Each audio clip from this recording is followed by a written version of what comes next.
Shalom sahabat Mitra Rema.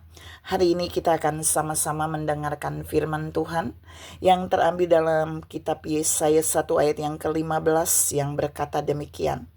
Apabila kamu menadakan tanganmu untuk berdoa, aku akan memalingkan mukaku, bahkan sekalipun kamu berkali-kali berdoa, aku tidak akan mendengarkannya sebab tanganmu penuh dengan darah. Demikianlah firman Tuhan. Dan firman ini akan sama-sama saudara dan saya renungkan di hari ini yang saya beri judul Doa Ditolak. Saudara yang saya kasihi dalam Tuhan Yesus Kristus, kita semua tahu bahwa Tuhan itu penjawab doa. Tuhan itu penjawab doa. Tapi di firman ini ada sesuatu yang Tuhan mau tunjukkan bahwa Dia juga bisa menolak doa umatnya. Dia bisa menolak doa umatnya.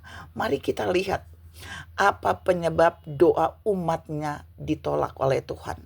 Yang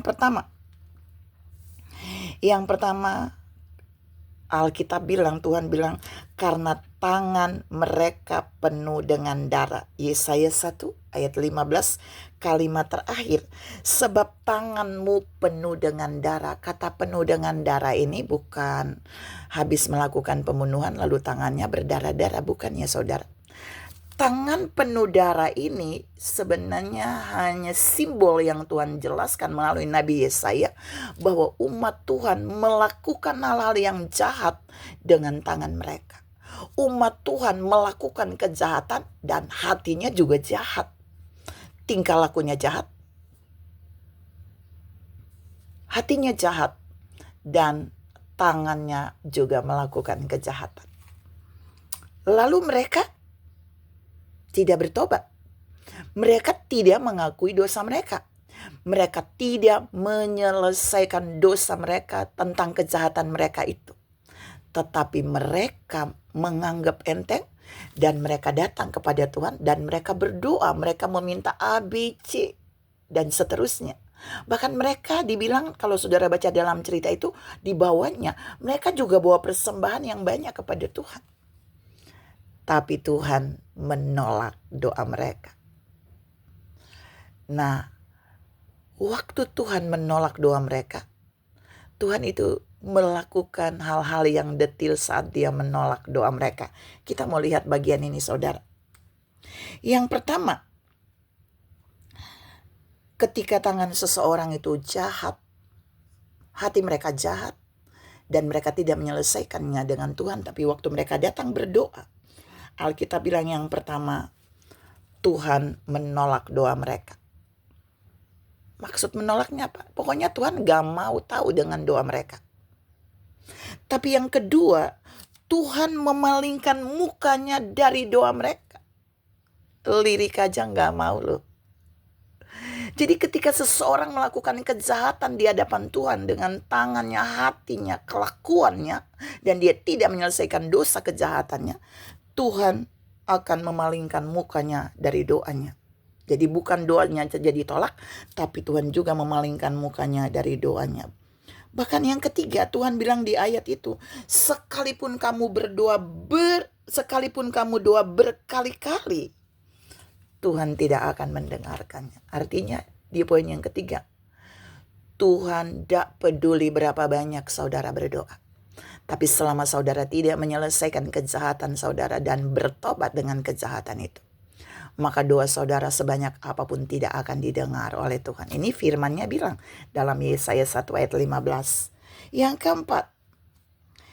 keempat, bukan saja doa-doa mereka tidak diindahkan, dan ditolak oleh Tuhan. Tapi yang keempat, Tuhan bilang, andai kata golongan orang ini mempersembahkan persembahan kepada Tuhan, persembahan mereka juga tidak akan membuat Tuhan tertarik. Saudara yang saya kasihi dalam Tuhan Yesus Kristus, Tuhan gak mau disogok. Waktu seseorang tetap ada dalam kejahatan dan tidak diakui, bahkan tidak bertobat, apa yang dia persembahkan kepada Tuhan sekalipun banyak, itu Tuhan tidak mengindahkannya.